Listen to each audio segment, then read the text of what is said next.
महाराष्ट्र की राजनीति में एक बार फिर से एनसीपी के दोनों गुटों को लेकर चर्चाएं तेज हो गई हैं। हाल के दिनों में कुछ राजनीतिक हलचलों के बाद ऐसी अटकलें लगाई जा रही थी कि अजित पवार और शरद पवार गुट फिर से एक साथ आ सकते हैं। लेकिन अब इन अटकलों पर विराम लगाते हुए एनसीपी अजित पवार गुट के वरिष्ठ नेता आनंद परांजपे ने स्पष्ट कर दिया है कि फिलहाल दोनों गुटों का एक साथ आना संभव नहीं है। मागील काही दिवसापासून राष्ट्रवादी काँग्रेस पार्टी आणि राष्ट्रवादी काँग्रेस पार्टी शरदचंद्र पवार गटाचं विलीनीकरण होणार अशा प्रकारच्या बातम्या या प्रसार माध्यमांमध्ये चालू आहेत। राष्ट्रवादी काँग्रेस पार्टी माननीय राष्ट्रीय अध्यक्ष अजितदादा पवार साहेबांखालती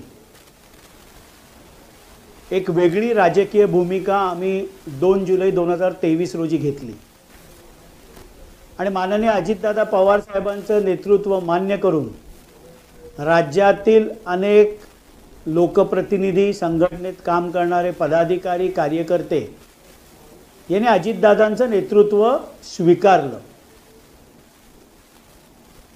गेल्या काही दिवसांपासून ज्या बातम्या सुरू आहेत की दोन्ही राष्ट्रवादी एकत्रित येणार अशा प्रकारचा कुठलाही प्रस्ताव हा राष्ट्रवादी काँग्रेस पार्टी शरदचंद्र पवार गटाकडून आलेला नाही।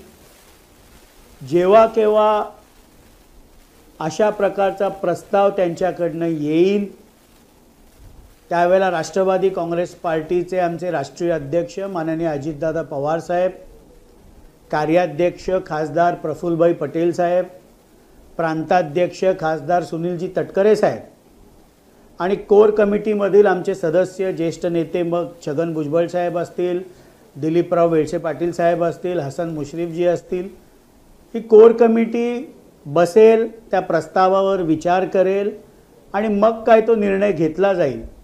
पण सध्या तरी कुठल्याही प्रकारचा प्रस्ताव त्यांच्याकडून आला नाही। त्यामुळे नजीकच्या काळामध्ये अशा प्रकारचं दोन्ही पक्षांचं विलीनीकरण होईल, एकत्रित येईल अशी स्थिती नाही।